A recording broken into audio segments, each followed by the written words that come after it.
The HOA built a pipeline straight through my ranch, and they didn't even ask. One morning, bulldozers showed up and tore my world apart, knocking over the tree I planted for my late wife while my granddaughter watched in tears. The HOA president, Carla, just smirked behind the sheriff she brought, telling me it was for the good of the community. So I came up with a revenge plan to cut off their water supply for good. But what she didn't know was that her entire project was built on a lie. A secret that was about to make me the most powerful person in this entire valley. Where are you watching from? Let me know in the comments because you won't believe what happens next. And if you believe homeowners deserve to win against a corrupt HOA, hit subscribe because you're going to love how this story ends. The first sign of trouble wasn't a letter or a phone call. It was a flash of high-visibility orange through the cottonwoods down by the creek. I was fixing a loose board on the porch, my granddaughter Elise sketching in her notepad beside me, when I saw it. You get to know the rhythm of your own land, the way the deer move at dusk, the specific call of a hawk circling overhead. Bright orange vests and metal tripods are not part of that rhythm. I put my hammer down and told Elise to stay put. My knees aren't what they used to be, but I made my way down the slope of the pasture pretty quick. It was my land, every one of its 20 acres, and I hadn't called a survey crew. There were 3 of them, pounding stakes into the ground a few dozen yards from the water. The youngest one saw me coming and muttered something to the man with the clipboard. By the time I reached them, they had their defenses up. I kept my voice even. "Morning. Can I help you fellas?" The one with the clipboard, who looked like he'd rather be anywhere else, wouldn't meet my eye. "Just doing our job, sir." I pointed to the fence line they'd crossed 50 yards back. "Your job is on my property. I didn't hire you." He finally looked at me, sighing like I was the biggest inconvenience of his week. "We're authorized. HOA easement extension." I almost laughed. "I'm not in your HOA, never have been. This ranch was here long before your little gated community was even a blueprint." He just shrugged and pointed his pen back toward the manicured lawns visible over the ridge. "Tell it to them. We've got a work order." They turned back to their equipment, a clear dismissal. They were just hired hands, but standing there on my own grass, being treated like a ghost, I felt a cold knot tighten in my stomach. This ranch wasn't just dirt and fences to me. I bought it after I lost my wife, Claire. We'd always talked about getting a piece of land like this, a place where the world couldn't get its hooks in you. After she was gone, it felt like the only thing left to do. It was supposed to be a place to heal. When my daughter and her husband were killed in a car wreck 2 years later, this place became the only home my granddaughter Elise had ever really known. It was our sanctuary. It was where I'd planted an oak tree for Claire, right on the ridge overlooking the creek. We'd sit there sometimes, Elise and I'd tell her stories about her grandma. The land held our memories. It was all we had left of them. So, when a woman named Carla Withers showed up at my gate 3 days after the surveyors, flanked by 2 sheriff's deputies, I knew this wasn't some simple misunderstanding. She was in her 50s, with a posture as stiff as the clipboard she held like a weapon. "Mr. Travis," she announced, not asked. "We're here about the pipeline." One of the deputies, a younger man, had the decency to look uncomfortable. The other just stared straight ahead.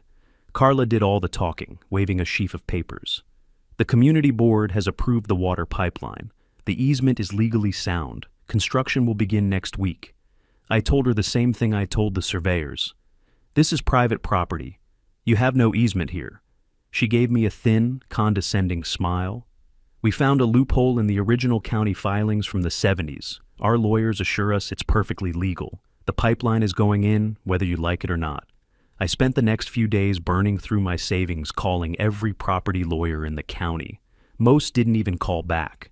The one who did met me for coffee took a look at the papers Carla had shoved at me and just shook his head.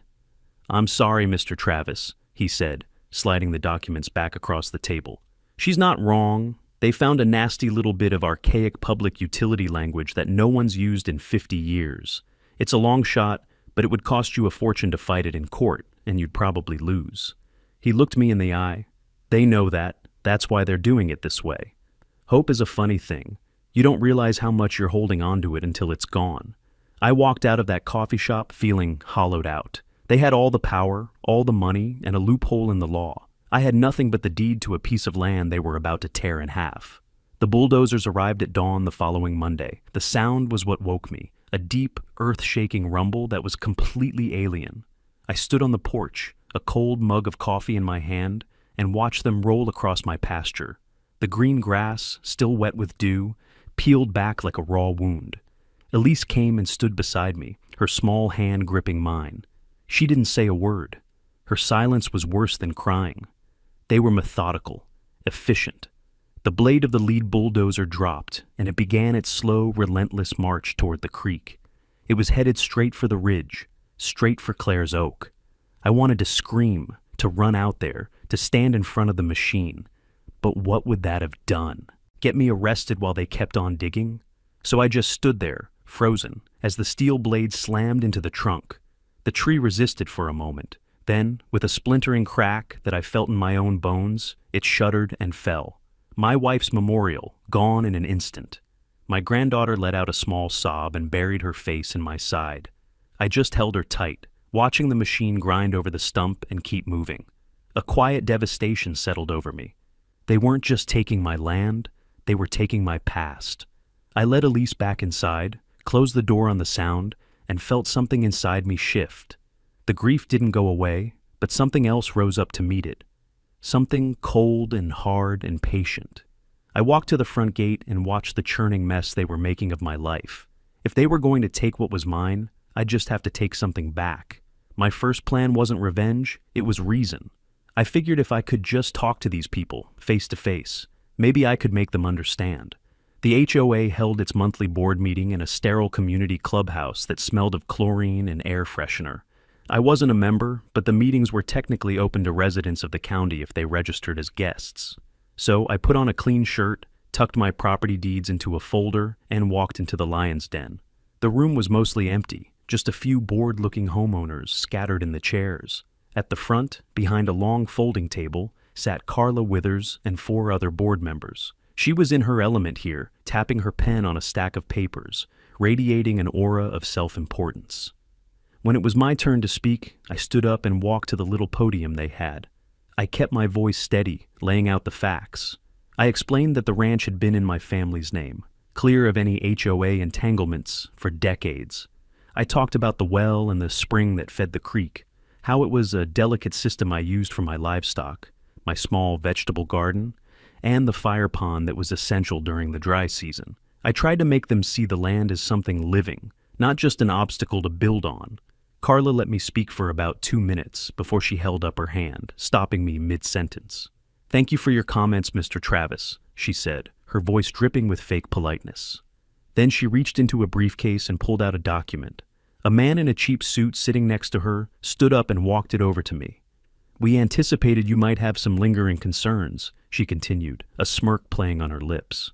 I looked down at the paper he'd handed me. It was a cease and desist order. It legally barred me from interfering with their construction. The man in the suit introduced himself as the HOA's lawyer. "We are well within our rights," he said, his voice as slick as his hair. "But I want to assure you, you'll still have access to the main water feed. As a courtesy.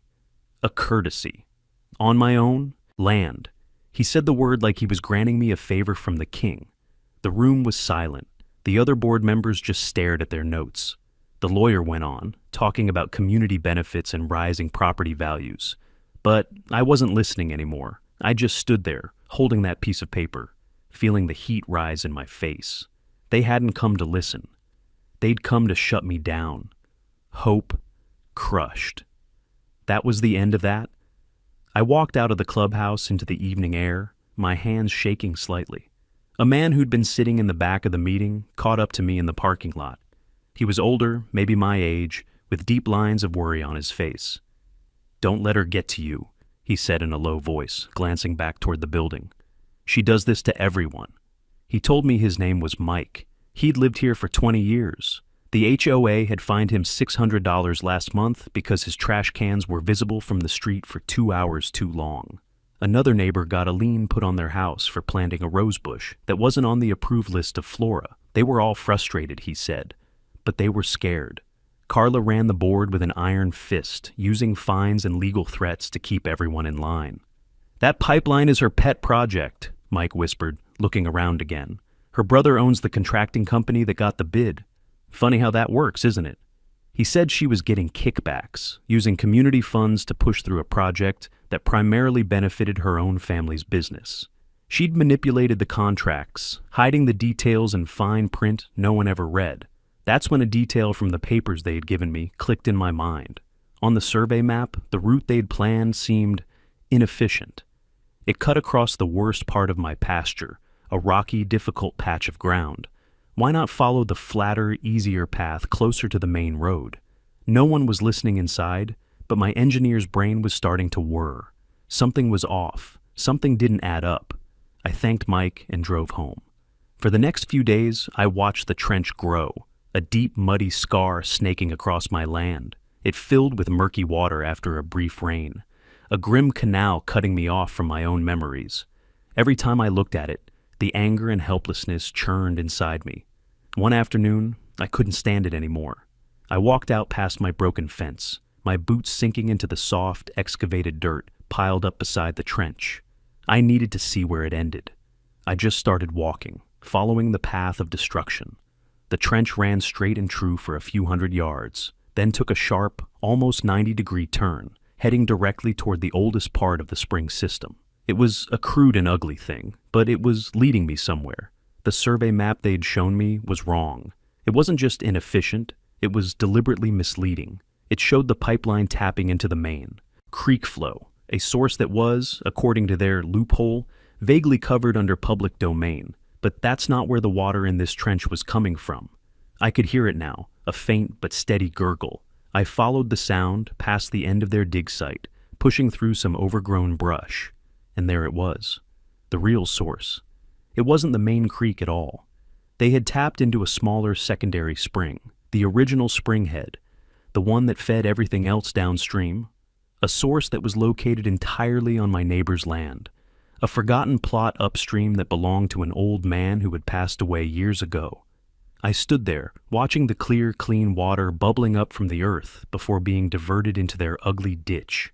They weren't tapping a public utility. They were tapping a private spring, assuming no one would ever know the difference. Their entire grand project, their legal threats, their whole empire of dirt, was built on a foundation of sheer arrogant ignorance. They had no idea where the water truly lived, and as I looked up at that overgrown, forgotten piece of land, I realized something else. It was untouched.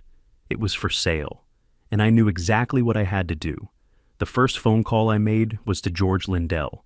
George and I go way back, served in the same engineering course for a few years before he went on to a long career as a hydrologist for the government.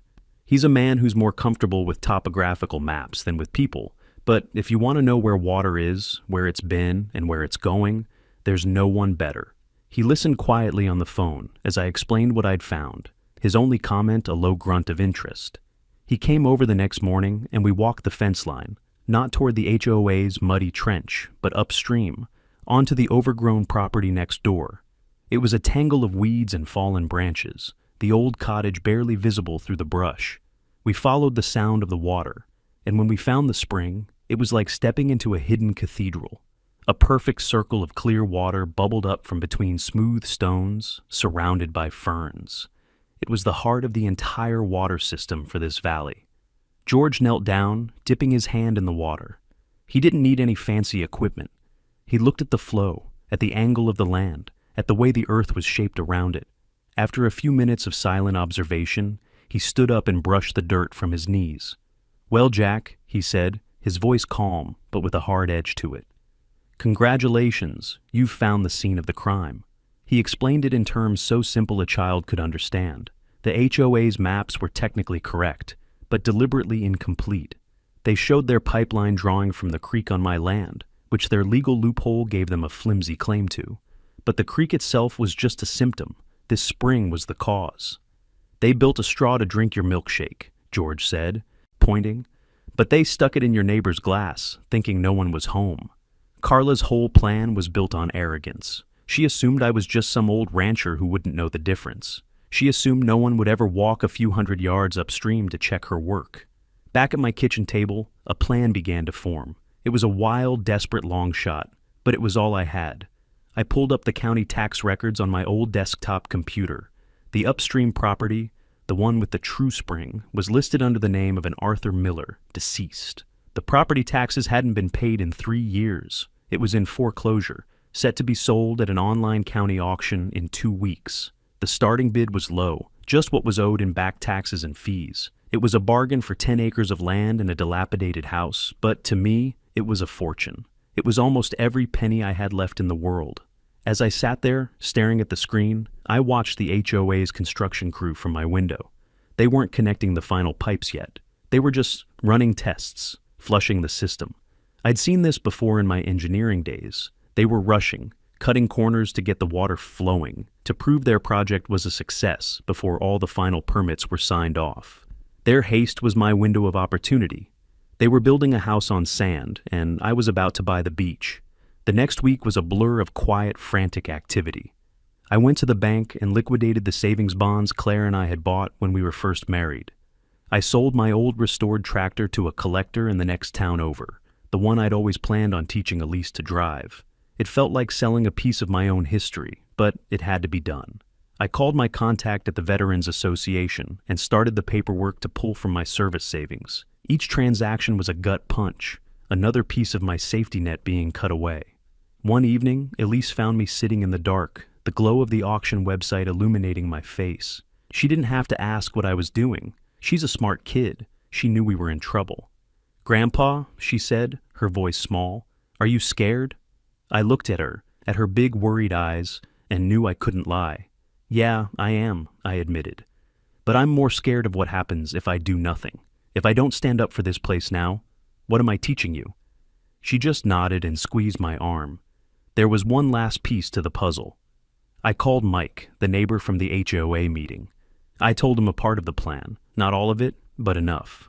I asked him to start quietly buying up a few shares in the local water service co-op, the small utility that managed the region's water rights. He didn't hesitate. Finally, the day of the auction came. I sat at my kitchen table, the website countdown timer ticking away the seconds like a bomb. My hands were sweating. I had pooled all my money, every last dollar, into a single account. This was it. One bid, everything I had. If someone else wanted that land, I couldn't fight them. In the final 30 seconds, the bid started jumping. My heart pounded against my ribs. I waited until the counter hit 10 seconds, took a deep breath, and typed in my maximum amount. I clicked the button. The screen flashed, confirming my bid. Then, the timer hit 0. Sold! For a long moment, I just stared at the screen, unable to breathe. Then a slow smile spread across my face. It wasn't about victory, not yet. It was about what came next. I looked out the window at the trench scarring my land, at the pipes that led to the water they thought was theirs. Let's see how they like it when I own the well they built on. Winning the auction was just the first step. The paperwork took a week where I watched Carla's brother's crew start connecting the final sections of their precious pipeline. They were arrogant, working in broad daylight, so sure of their power. They had no idea they were trespassing on land that was now legally mine. The day the deed was officially recorded in my name, I didn't celebrate. I got to work. George came over with his maps and a simple plan. We weren't going to destroy anything. We weren't going to sabotage their pipeline. We were just going to restore the natural order of things. The spring on my new property had originally fed 2 small channels. One trickled down toward the main creek on my ranch. The other, a smaller one, flowed into a natural swale that irrigated the pasture land on the Miller property. Years of neglect had clogged the second channel with leaves and silt. All we had to do was clear it out. It was 2 hours of hard, honest work with shovels and a rake. We dug out the old channel, deepening it slightly, reinforcing the banks with stones we found nearby. It wasn't complicated engineering. It was just giving the water an easier path to follow, and water, like truth, always seeks the path of least resistance. With the new channel clear, George and I stood back. The clear, cold water from the spring bubbled up, and, instead of flowing toward the HOA's intake pipe, it simply turned and followed our newly cleared path. It flowed gently away from their trench, disappearing into the thirsty earth of my new pasture. We had, in effect, turned off the spigot. We walked back to my porch, made a fresh pot of coffee, and sat down to wait. It took about 3 hours. Around noon, I saw the first sign, A service truck from the contractor sped down the main road and pulled up to the HOA's clubhouse. 15 minutes later, it tore out of the parking lot and headed toward my fence line. A man got out, stared into the now empty trench, and started shouting into his phone. An hour after that, the real fun began. Phones started ringing all over the gated community. I could imagine the conversations. Lawns turning brown mid-sprinkle, showers sputtering out, toilets refusing to refill. Their brand new, multi-million-dollar water system, the one that was supposed to raise their property values, had run dry. All afternoon, I watched the chaos unfold from a distance. Carla's brother, the contractor, showed up. He and his crew stomped around the dry trench, scratching their heads. Then Carla herself arrived in her pristine luxury sedan, her face a mask of fury. She barked orders, pointed fingers, and jabbed her ever-present clipboard at the bewildered workers. They blamed the engineers. They blamed a faulty pump. They probably blamed the alignment of the planets. They never once thought to look 100 yards upstream. I just sat on my porch, sipping my coffee, enjoying the quietest afternoon I'd had in months. The setting sun was painting the sky orange when her car came fishtailing up my gravel driveway, kicking up a cloud of dust. She slammed the door and marched toward my porch, her face flushed and her eyes wild. "What did you do?" she shrieked, forgoing any pretense of civility. "You have sabotaged public utilities. That is a federal offense. I have the sheriff on his way right now." I didn't get up. I just took another slow sip of my coffee and gestured to the empty chair beside me. She ignored it. "Carla," I said, my voice as calm as I could make it, "I have no idea what you're talking about. I haven't touched your pipeline." Her eyes narrowed. "Don't play dumb with me, Travis. Our water just vanished. You tampered with it." I reached inside my screen door and picked up a manila envelope from the table. I pulled out a single sheet of paper and handed it to her. It was a notarized, certified copy of the deed to the Miller property. Her eyes scanned the document, her brain slowly processing the legal description, the parcel number, and, at the bottom, the new owner's name. The color drained from her face. "And this," I said, handing her a second document, "is a copy of the original water rights that go with that land, filed in 1957. She stared at the papers, her mouth opening and closing like a fish on a dock. The bluster, the arrogance, the absolute certainty. It all just evaporated. She was left standing there, a powerless woman holding two pieces of paper that had just destroyed her entire world. That's not possible," she stammered. "You can't." "I can," I said, finally standing up. I looked her straight in the eye.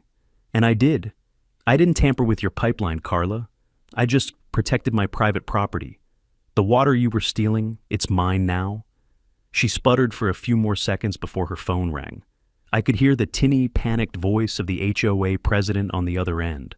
Her side of the conversation was a mess of half-formed excuses and choked-off accusations. She spun around and got back in her car, slamming the door so hard I thought the glass would shatter, and sped off. Later that evening, Mike called. He said Carla's brother had packed up his equipment and left. He told the HOA board it was a geological issue and that his contract didn't cover acts of God. He was washing his hands of the whole mess, leaving his sister to face the fallout alone. The board was in a full-blown panic. I had them exactly where I wanted them. The next day, I sent a simple typewritten letter to the HOA president. It laid out two options. They could begin the costly multi-year process of drilling for a new water source, or they could lease the water rights from me. My price was 10 times what their original deal with the county was supposed to be. Non-negotiable. 2 days later, I received a formal invitation in the mail. The HOA was holding an emergency board meeting. My attendance was requested. It was clear I wasn't being invited as a guest. I was being summoned to a showdown. This time, the HOA clubhouse wasn't empty. It was packed. Every chair was filled, and people were standing 3 deep along the walls. The air was thick with anger and confusion. These were people with dead lawns, thirsty pets, and weeks of listening to their taps hiss and sputter. They weren't just annoyed, they were furious. I stood in the back with George, watching the show. At the front table, the HOA board looked like they were facing a firing squad. Carla was there, but she wasn't in charge. The president, a flustered-looking man named Henderson, was trying to manage the crowd. Carla was attempting to spin the situation. As we've stated, she said into the microphone, her voice strained, we have encountered an unforeseen geological shift in the water table. Our engineers are working around the clock to find a solution. A man in the front row jumped to his feet. A geological shift? My brother-in-law is a geologist. He says the only thing that's shifted is that you people don't know what you're doing. The room erupted in angry agreement. Henderson banged his gavel weakly, but no one was listening. That was our cue. I gave George a nod, and we started walking down the center aisle. A path cleared for us. Every eye in the room turned to watch me as I walked up to the podium, a thick folder in my hand. I didn't say a word. I just opened the folder, and with a calm, deliberate motion, placed a certified copy of my new deed on the table in front of Henderson. Then came the original water rights documentation. Then the official county survey maps, the real ones, showing the true location of the spring. And finally, the auction records showing the date and time of my purchase. The paper trail was undeniable, and it told a very different story than Carla's geological shift. The room fell silent. Henderson stared at the pile of documents as if they were a live snake. Carla's face had gone a chalky white. I leaned into the microphone. My name is Jack Travis, I said, my voice carrying through the quiet room. And there has been no geological shift. The problem is much simpler than that. The HOA built a pipeline to a water source they never had the rights to in the first place. I gestured to George, who stepped forward. In plain, simple language, he explained the hydrology of the valley. He used a big map on an easel to show everyone the spring, the creek, and the path the water was supposed to take. He showed them exactly where their pipeline was and exactly where the water was. To put it simply, George concluded, you built a pipeline across stolen ground to a well that was never yours to begin with. You have no legal rights to that water. The murmurs in the crowd started again, but this time they weren't aimed at me. They were aimed at the front table. People were turning to each other, whispering, pointing at Carla. The mood in the room had shifted, completely and irrevocably. The truth was out, and it was devastating. Carla saw her power slipping away, and she panicked. She jumped to her feet, knocking her chair over. This is sabotage, she screamed, her voice cracking. He did this. He's trying to extort this community. I held up my hand, and the room quieted again. No, I said, my voice firm. It's called property rights, something this board seems to have forgotten. And then I delivered the final blow. I pulled out one more set of papers. And while we're talking about doing things legally, I said, perhaps the board would like to explain these. I slid copies of the contracts for the pipeline project across the table. They were the ones Mike had helped me get through a public records request. The contracts that showed the project was awarded through a no-bid process to a company, Withers Construction, owned by Carla's brother. The contracts that showed the budget was inflated by almost 40% compared to standard rates. I revealed the fake bids from shell companies her brother had submitted to make it look legitimate. I exposed the entire corrupt scheme, right there, in front of the very people whose money she had been stealing. The room exploded. It was a full-blown mutiny. People were on their feet, shouting, demanding answers. Henderson was completely overwhelmed. Carla just stood there, speechless, as the foundation of her little empire crumbled into dust around her. A woman in the second row, a retired schoolteacher I recognized, stood up and made a motion. I moved for an immediate vote of no confidence in Carla Withers, and for her removal from this board, effective immediately. A dozen voices seconded the motion. Henderson, looking relieved to have something to do, called for the vote. It was a sea of raised hands. Unanimous. The motion passes, he said, his voice barely a whisper into the microphone. Carla Withers is hereby removed from the HOA board. Carla stared out at the crowd, her face a mixture of shock and pure hatred. She snatched her purse from the floor, turned, and stormed out of the room, slamming the door behind her with a bang that echoed in the stunned silence. After a moment, Henderson cleared his throat and looked directly at me. The whole room was looking at me. Mr. Travis, he said, his voice shaky, would you consider running for her seat? I didn't give Henderson an answer right away. Humiliating Carla in a public meeting was one thing. Joining the very organization that had tried to ruin me was another. I spent the next couple of days in a state of uneasy quiet. I started negotiating a temporary water lease with the HOA board, a deal that was fair but firm, putting them on a clear path to finding a legal, long-term solution that didn't involve my land. It felt like the beginning of the end. But people like Carla don't just accept defeat. They don't fade away quietly. When you take away their power, you're left with nothing but pure, unfiltered desperation. And desperate people do stupid things. A few nights after the meeting, a noise woke me from a dead sleep. It was around 2 in the morning, a low, grinding sound coming from the direction of my new property, the one with the spring. It sounded like an engine, but it was rough, inconsistent. I got up, pulled on my boots, and grabbed the heavy-duty flashlight I keep by the door. I told Elise to stay inside and lock the door behind me. I didn't take a weapon. The best weapon I had was already in place. After buying the Miller property, the first thing I'd done was install a simple chain-link gate at the access road. The second thing was mounting a small, motion-activated trail cam to a tree overlooking it. It was meant to keep an eye on things, maybe catch some deer on camera for Elise. I never imagined what it would actually capture. As I got closer, the noise grew louder. It was the unmistakable groan of a backhoe, its engine straining under a load. Through the trees, I could see its headlights cutting erratic beams through the darkness near the spring. Someone had cut the lock on my gate. My heart started pounding, not with fear, but with a kind of grim certainty. I didn't rush in. I stayed back in the shadows, my phone in my hand, and called the sheriff's department. I spoke in a low, calm voice, explaining that there was a trespasser on my property, operating heavy machinery, and that they were tampering with the primary water source for the valley. Then I circled around, staying out of sight, and watched. The operator of the backhoe was clumsy, frantic. It was Carla. She was trying to build a crude dam of mud and rock, trying to block the channel George and I had cleared, to force the water back toward her useless pipeline. But she didn't know what she was doing. The bucket of the machine gouged deep into the soft earth, tearing up the delicate ecosystem around the spring. Instead of diverting the water, she was just making a bigger and bigger mess. Suddenly, she hit a section of soft clay. The bank of the channel collapsed. A torrent of water, mud, and debris broke loose, surging downhill not towards her pipeline, but towards the property line of a neighboring farm. It was a minor flood, but it was destructive, washing out a fence and flooding a small equipment shed.